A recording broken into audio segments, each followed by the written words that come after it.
Press club కూడా manage చేస్తున్నావా రేవంత్ రెడ్డి? తెలంగాణ రాష్ట్రం ఎంత అవినీతి ఆకాశాన్ని అంటుందో ఈరోజు నేను కోర్టులో చూశాను. ఆనరబుల్ జస్టిస్ చీఫ్ జస్టిస్ కు పవర్స్ లేవట ఇప్పుడున్న 10 మంది ఎమ్మెల్యేలని డిస్క్వాలిఫై చేయడానికి.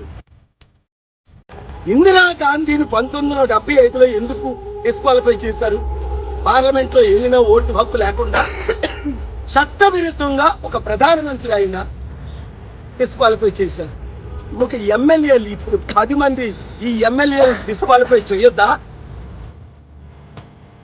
పిచ్చి పిచ్చి వాగుడు చేసిన ప్రతి ఒక్కరికి బుద్ధి చెప్పడానికే నేను ఈ ప్రెస్ క్లబ్కి వస్తే మీ అవినీతి ఎత్తి చూపిద్దామని. ఈరోజు మీరేం చేస్తున్నారు? ప్రెస్ క్లబ్ని కూడా మేనేజ్ చేస్తున్నామా రేవంత్ రెడ్డి?